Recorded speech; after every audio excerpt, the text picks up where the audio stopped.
Hi, I'm Joe Goodenberry, Senior Manager with Strategen Consulting, and I'll be sharing some insights from analysis we've been conducting on behalf of the Ohio River Valley Institute to develop a decarbonization pathway for a 10-county region in western Pennsylvania.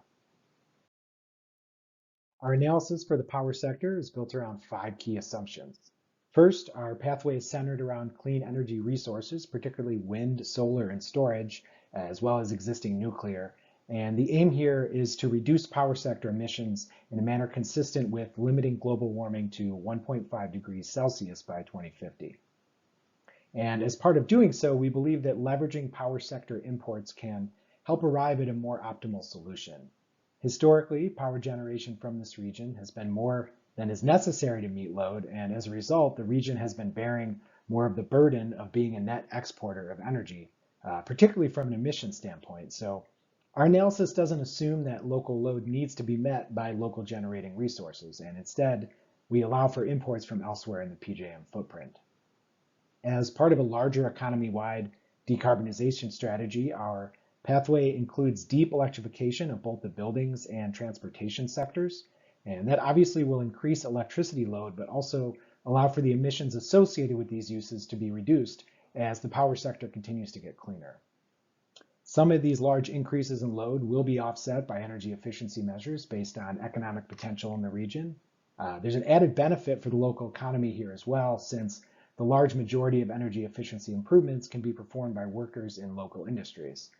And finally, our pathway aligns with a strategy to reduce the region's reliance on fossil fuels, which will help limit the need for costly infrastructure related to carbon capture and other investments that perpetuate the use of fossil resources, consistent with a no-regret strategy to help avoid potential future stranded costs.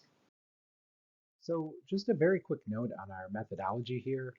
We're incorporating data on localized hourly demand and resources, technical potential, and cost forecasts, and then we're running that through our in-house hourly dispatch tool, which allows us to model the dispatch and resource needs for the region to address reliability.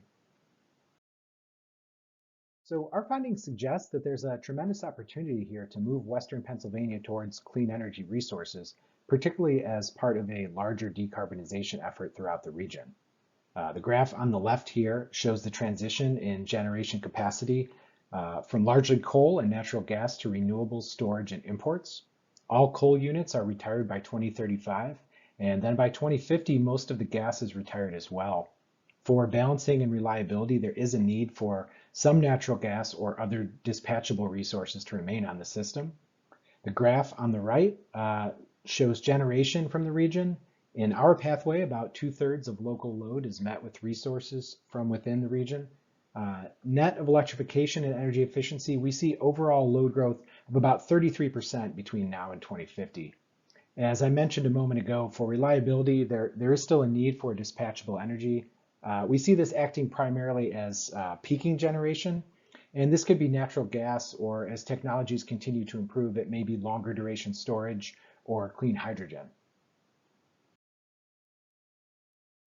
And this transition has numerous benefits, from reductions in emissions. By 2035, our analysis shows a reduction in CO2 of about 94% and a reduction of 97% by 2050.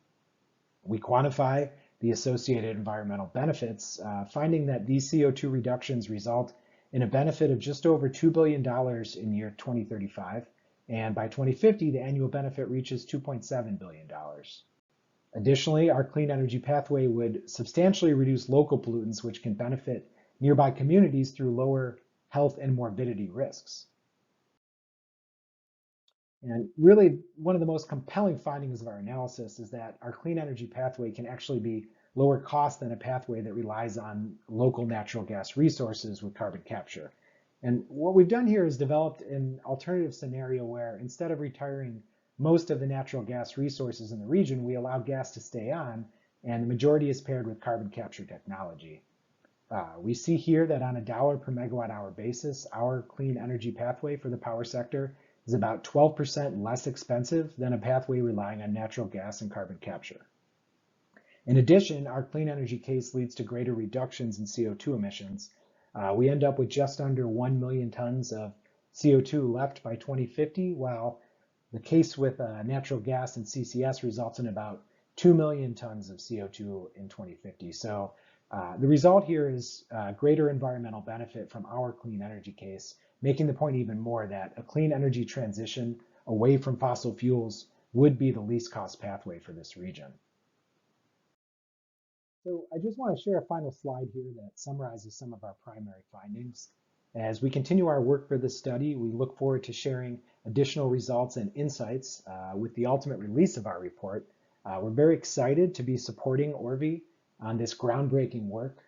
Unfortunately, we couldn't be there to attend this session in person, so please feel free to reach out with any questions. I've included my contact information in the lower right corner of this slide. Thank you so much for watching.